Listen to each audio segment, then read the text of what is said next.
Welcome to season 3 of In for the Kill podcast with your host, Ruben Alvarez. This show brings industry leaders that show you how to increase your income, scale your business, and live a better life.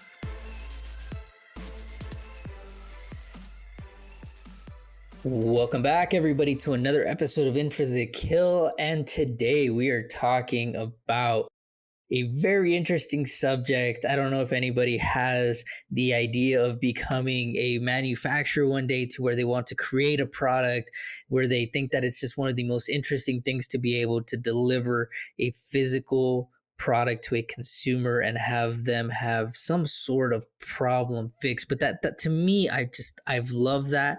And what I really enjoy about today's episode is we're going to be talking all about that process. We're going to be talking about how it is that you get an idea and turn it not into just something that stays in your head, but into an actual product that you put in someone's hands.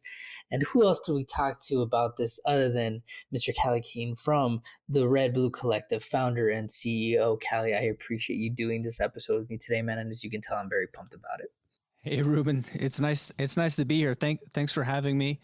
I would like to say that everyone has $1 million idea. Everyone is an inventor. Everyone has $1 million idea, but it's so rare that people pursue those ideas, and it's even more rare that they pursue them in a constructive process. Yeah, so it's funny that you brought up the word inventor, right? Because when I was younger, I always thought it was weird. Now we just call them manufacturers, right? Like you grow up and you find a different word for it and it makes sense, right? Like, oh, they manufacture this and they manufacture that. But the word inventor, I think that it's just been almost hidden, because when I was younger, I was like, dude, how does somebody come up with an idea? How do they invent that, right? Like you, more or less, when you think of inventor, you think of like Thomas Edison. But dude, there's people that are like literally inventing new stuff every day. And before we get into like your business and everything, I think there's a very interesting story that you have, which is really out of the box, that most people think like I have to have the idea and I have to create it before I can sell it and all this stuff. Do you know where I'm heading with this, Callie? Yeah. So, well, I mean, there's a lot of places that we can go, but we'll tell a really crazy story. And just I want to give a little context and a little bit of background, so it kind of Sure. makes sense. But I've been in product development for about 14 years, and I've developed hundreds of products for companies of all sizes.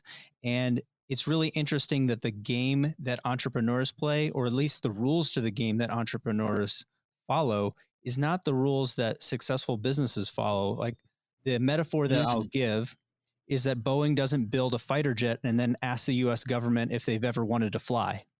Wow. Everyone builds a product exactly like that. So they spend all their time, money, resources, emotion, energy, all of that fun stuff, their life energy, into creating and inventing and building something. And then they go and try to figure out who wants it. And I wish life worked like that, because then I would just be behind the scenes clicking and making and have a business. But unfortunately, it doesn't work like that. We need to be in the business of demand generation. We need to find out where there is a need, and then we need to connect that with an idea or the capacity to fill that need. So in a more fun way, let's talk about $700 fidget spinners. Before you jump into that, I knew this podcast was going to be different because the hamster up here in my brain, right? Like the wheels spinning again. And even for like course creators, and I'm sorry to interrupt your $700 fidget spinner, because we're gonna make the people anticipate, right? Everybody's like, no, Ruben, let him. But even for like a course creator, somebody who's thinking of creating a course or something small, like why not put it out that you're gonna have something ready in a month, and who's interested, with no intention of actually having it out unless people actually want it, you know?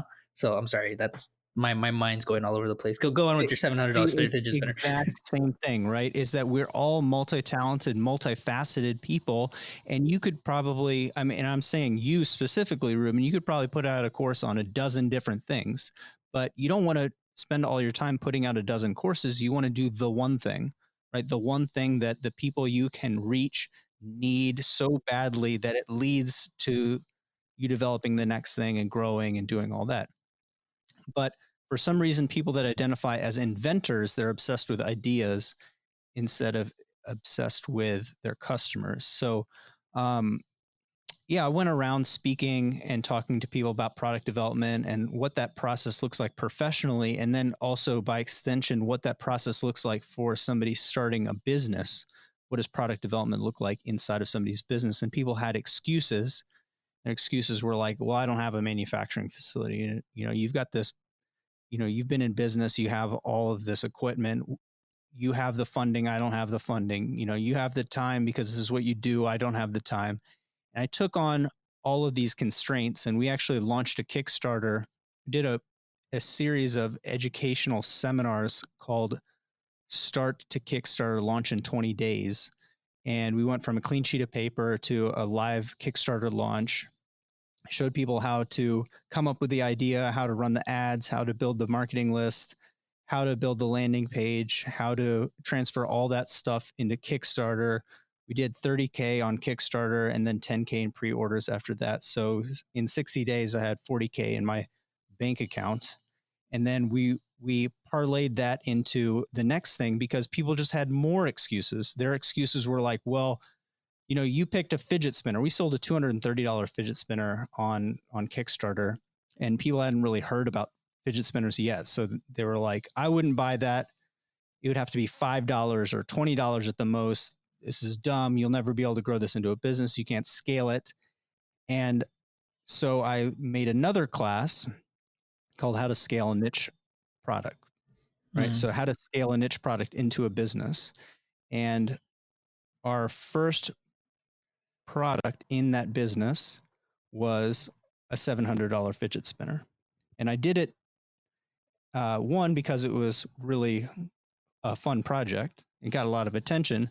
But two, it was to show people that objective value is not as powerful as perceived value. We can create perceived value. We can charge whatever we want. And to cut a long story short, because I think all your listeners understand perceived value. They understand why Supreme shirts are $90 and a Hanes tee is 3 for $10, right? Yeah. We took the value of a $20,000 sculpture with our collaborator, and we made it so you could put it in your pocket. So it wasn't an expensive fidget spinner. It was a cheap sculpture. Mm-hmm. And we created our own category called pocket sculptures, and we dominated that category. And we created a business around collaborative launches of premium goods, and then replicated that business model with that collaborator and other collaborators to form a different type of business model. And I showed people exactly how this works.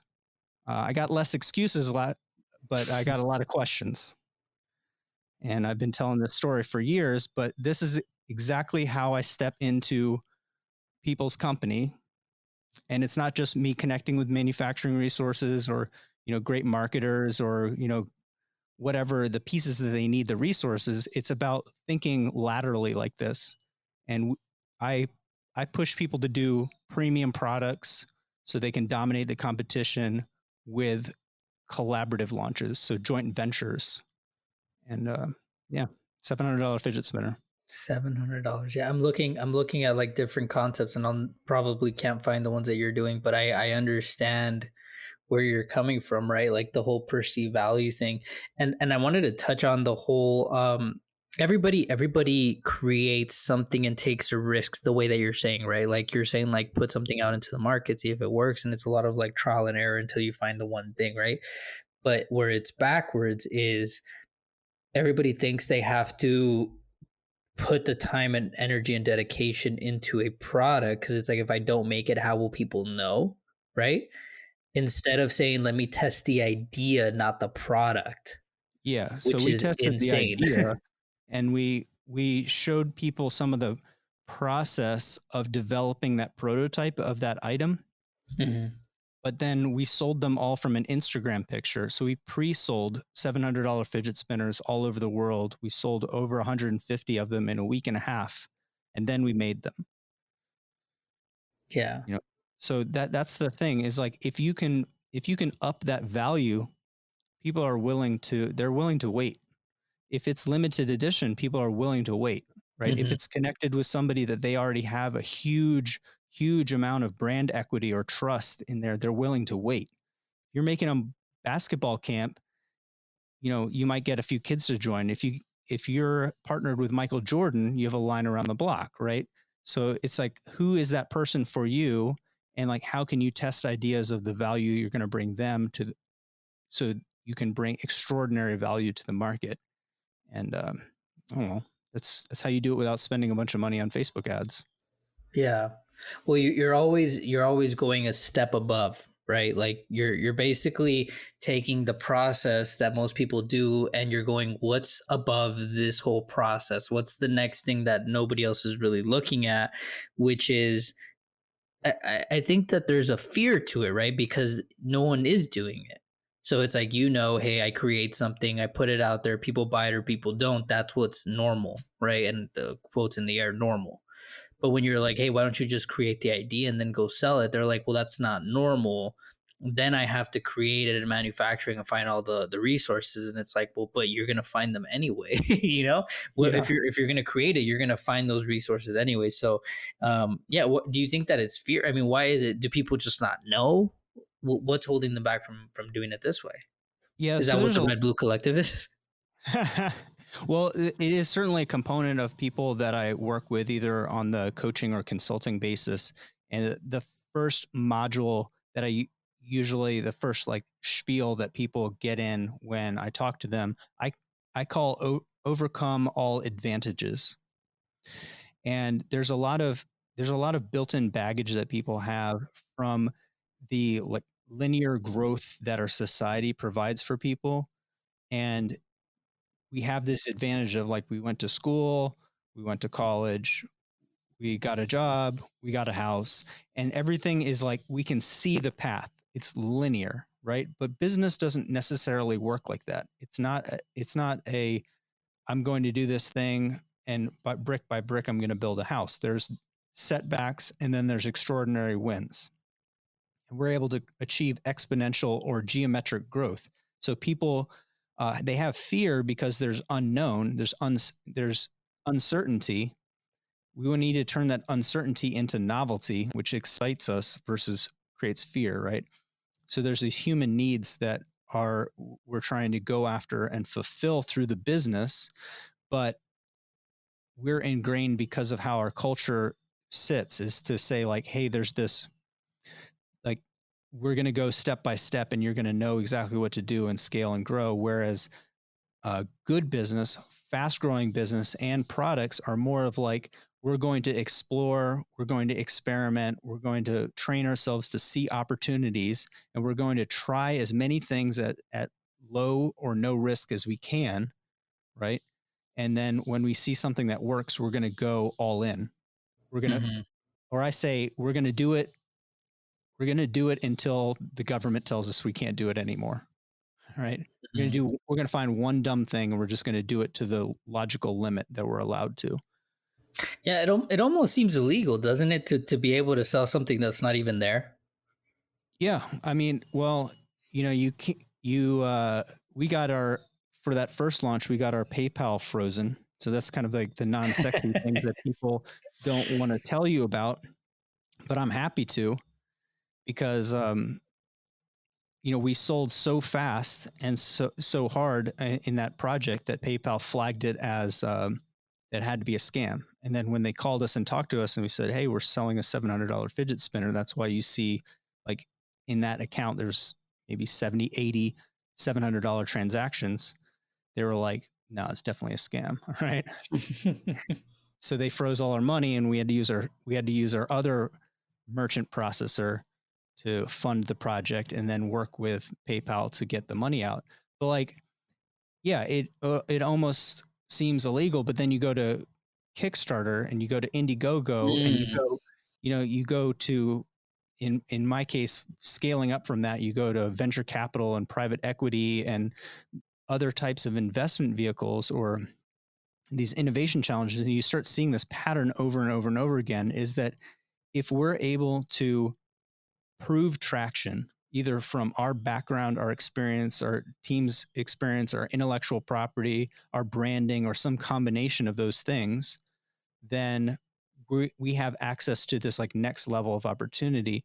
And people they want it to be linear. They want to save up money, make all those fidget spinners, push them out to the market with Facebook ads and say like, look, I made 20% margin. I'm like, that's good. But if you paid that 20% margin to a collaborator, an actual influencer in the market, somebody that can influence behavior, you would never have to pay for ads and they'd sell out within hours.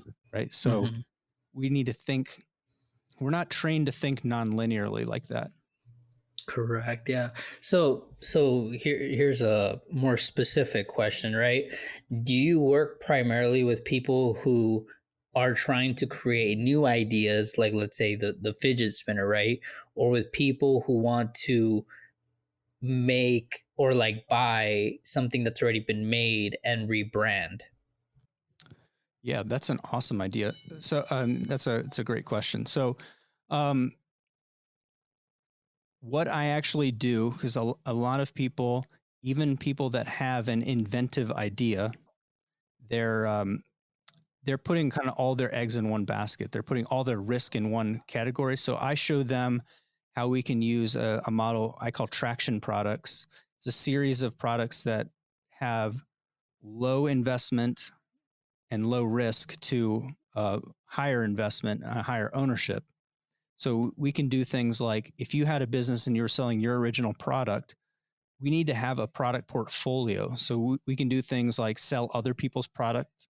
So whether that is, it's probably not retail arbitrage, but it would be more like wholesaling people in the market, great products, connecting them to our customers. We can do white labeling, we can do private labeling.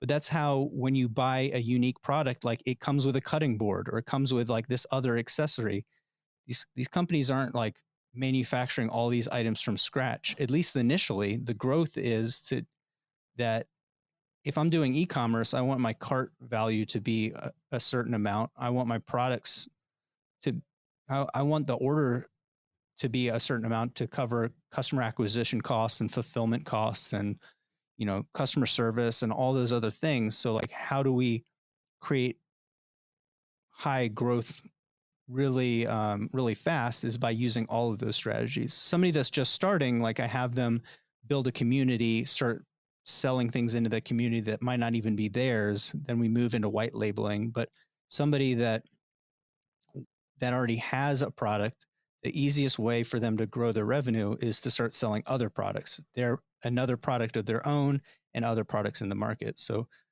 I hope that that answers the question, because it's kind of like, yes, the answer is yes to all those things. Yeah, well, I'm considering more or less like, and I don't know if this is correct or not, right? And I hope that I'm hitting on some questions that maybe somebody who is considering bringing a product to the market. I hope I'm doing this justice, but maybe or maybe not, there is steps in maybe at first you only drop ship, right? So that way you get familiar with products. And then you relabel, right? Like you buy something from Alibaba, which they're already manufacturing because you don't want to go through the manufacturing process. Then you actually go into the manufacturing thing to where you either sell the idea or the product. Is that correct? Or do you think that people legitimately, like right now, I could say, hey, I want to make a speaker and I want it to look this way and blah blah blah, and I could just go from that to the manufacturing idea process and skip out on the whole thing of like drop shipping, getting familiarized with speakers and all that stuff? So yeah, that's kind of like where somebody's coming in as an engagement for me, and this is going to be specific to working with me and my company, and just because of my ethics or my ethos, is that if somebody's coming to me and they want to develop that custom product, I'm going to ask them a whole lot of questions about what their company looks like, their marketing ability, what their team looks like, because at the end of the day, if I'm designing and making something for them, I'm manufacturing something for them, I Mm-hmm. really make the majority of my money by manufacturing that product for a long time, right? And a lot of them. Mm. So like my success is tied to their success. I call it shared destiny, right? And I'm not going to spend a bunch of time, even if they were to pay for the development, I don't want to spend a bunch of my lifetime right? Developing a product for a company that's not going to be successful. So if they don't have that business acumen, they don't have the team for it. What you mentioned is a really great way of hacking skill acquisition. So Mm-hmm. it's a revenue positive way of developing the skills that you can transport to any product idea or to any business. So I, I don't want to hate on anybody's hustle, right? Or their game, but like I've seen the numbers on drop shipping. They're often not fantastic. The top line numbers look great. The bottom line numbers, the net of it, not so hot. But everyone that does it, they're training themselves to look for opportunity, and they're definitely training themselves how to run Facebook ads or maybe build a Shopify site, and they're getting skills. So they're not paying for those skills, they're getting paid to learn those skills, which that's phenomenal, right? Hmm. Yeah, yeah, Same, yeah. same thing with white labeling is like you're going to learn logistics, you're going to learn working with manufacturers, and you're going to learn it in a low risk way. And as you move up, you can be building revenue and you can be building email list and community and whatever. Um, so it makes sense to develop your custom product. So I have a question. I know we're trying to stay on Red Blue Collective, but are you are you a manufacturer as well of like parts and pieces and stuff? I am. Yep. Ah, that see now it all makes sense because I've seen you in the shop and stuff, and now Yeah. it all Yeah. comes Yeah. together. Yeah. So we have about 36,000 square feet of precision manufacturing space here in Northern Virginia. And that I literally grew up in a shop. So that's how people are like, how did you get your background in manufacturing? I'm like, I like rolled quarters when I was a little kid. I came here after school. I built all my school projects in a like defense and aerospace manufacturing facility.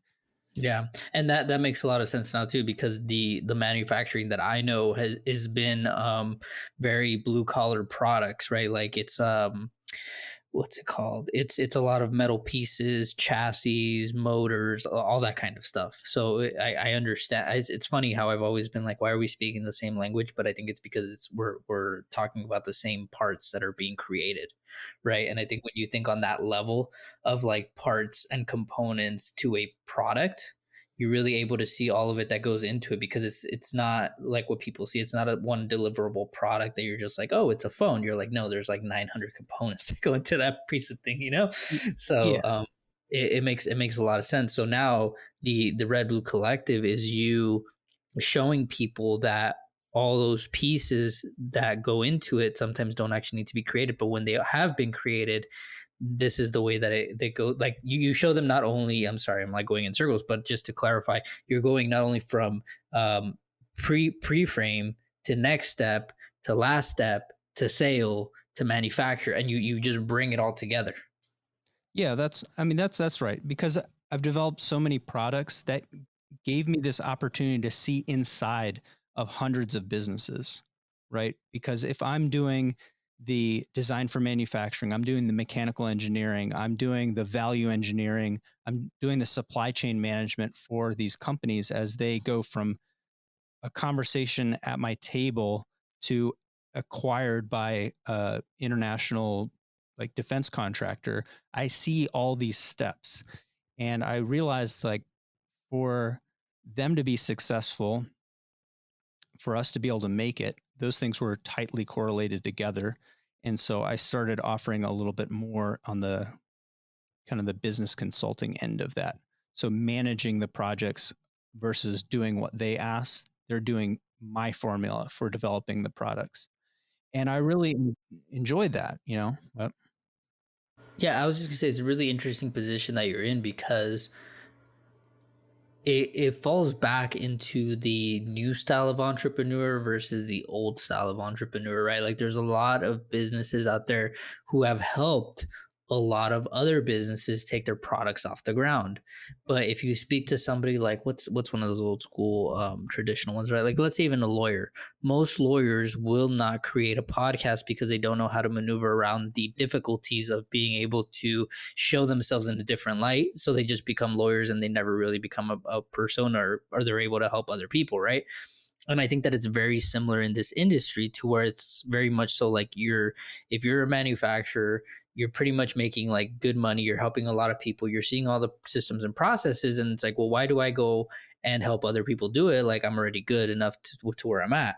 But what you're doing is actually helping people in the process so that that way more business actually succeed, so that that way better products actually get out into the marketplace, which I mean that in itself we're able to speak on, like that's what people should be doing as a lifestyle, is helping others create, whether it's their life, their business, or for you, their products, so that that way everybody gets ahead. And dude, like you're absolutely blowing my mind because I've never heard of anybody else doing this.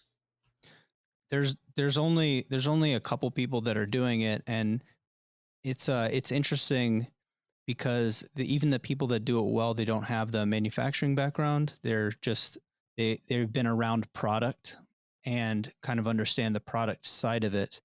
Um, but there's this common thread that people are pulling, is like, oh, if this person was really so good at this, why wouldn't they just do this for themselves? And then I show them, like, actually, I do this for myself. I have a manufacturing company. I have a product company. This is how much business that we do. You can look me up on LinkedIn. You can go search my companies on Dun and Bradstreet if you want. Like, they've been around for a while. We do all right. But it makes sense because it's all vertically integrated. You know, if I want to market my company, and if I'm doing the thing that I like, which is helping people grow their business, even if it's just on this lower end coaching level, or if it's on that higher done with you, done for you consulting level, it all makes sense when you realize, oh, Callie also, if where it works, he does manufacturing like at a pretty high level. So if I want to get a thing made, whether it's down the street, across the country or across the globe, that's my guy. Well, people are going to know me because there's probably like 3 people that put out content about manufacturing and product development in the country, right? So there's just not that many people that talk about it, but everybody's trying to do it. And I just got a little frustrated because it's the majority of the content is from people that come from a business background. So they don't over index on pragmatism like you would from an engineering or manufacturing background, but or the advice comes from people that have a startup and they just barely survive by the skin of their teeth because they developed one product and they're saying, this is the way, like, this is how I succeeded. And I'm like, that's a good case study. It's a good survival story, but it's definitely not a let's follow this guy's path story, because you know, it's survivor bias. They succeeded despite themselves, not because of themselves. And there's a lot of that in the startup world and the entrepreneurship world where they're like, I'm going to follow everything that this person says. I'm like, they'll definitely have some good takeaways because they are successful, but they haven't done it a dozen or 2 dozen or 10 dozen times. So they haven't seen the patterns in it. And people try to emulate these successful people and they fail, they crater. Yeah. No, trust me, I understand what you're saying because like me, right? I've been working for a manufacturer for like about 9 years now, right? And for me to come out and say, hey, I can help you with the manufacturing and this, just because I understand it, right? Like doesn't mean that that's what I should do. Now I've been doing the sales and the marketing for it, right? So for what me, I'm like, dude, you know what I should do is I should actually help them with their branding and their website and the way that it looks and make it cohesive. You know what I mean? Oh, But yeah. I completely understand. It's like if you're one guy with one startup, you should be helping startups, right? Not Yeah. manufacturers. Yeah. Yeah. Yeah. And so when I about 5 years ago, I went out to go start Red Blue Collective, and I went out as a content first startup, and I went to just go speak to people and go find out what problems that they had, right? And this is exactly what I advocate anybody that's going to start a business to do. I went out and just go talk to people, go interview them. And I did it by speaking in front of crowds of people because I hate networking, but I could talk to 40, 50, 500 people at once and find out what obstacles that they had. and that led to being a mentor for some startups, and it led to being a mentor in incubators, and then it led to running my own incubators. And what was interesting in that is I realized, hey, there's a lot of people that are doing either coaching or mentorship that look like this, that have like XYZ skills. So like general startup skills, corporate skills. Maybe they in my area, there's a lot of tech people, right? So they have like data center background or AI background. All right.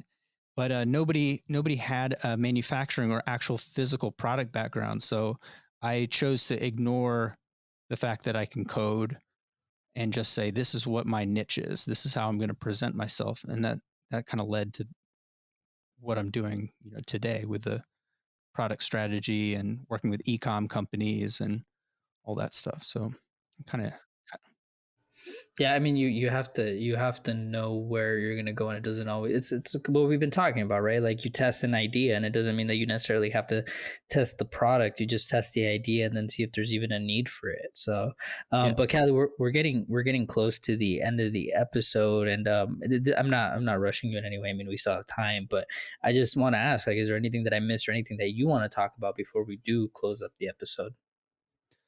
Uh, I want to talk about a powerful branding perspective for people if they're listening to this and they say, well, how do I come up with an idea, or how do I come up with ideas? Is a common question that I get from people. And uh, if they haven't read it, they should read Expert Secrets. I just tell everybody, like, if you hate Russell Brunson, fine. He's got a great podcast, but Expert Secrets is one of the best marketing books that you're going to pick up, easiest to understand. But going off of something that he talks about, understand who your customer is. And if you're wondering how to pick a niche and a customer tribe and all those fancy things, just imagine who you were and who you are and who you want to be.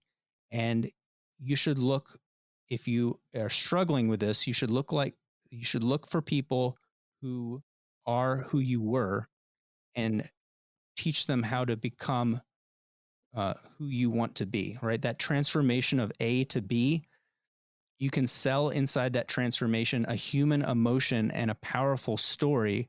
And it doesn't matter if you're selling a fidget spinner.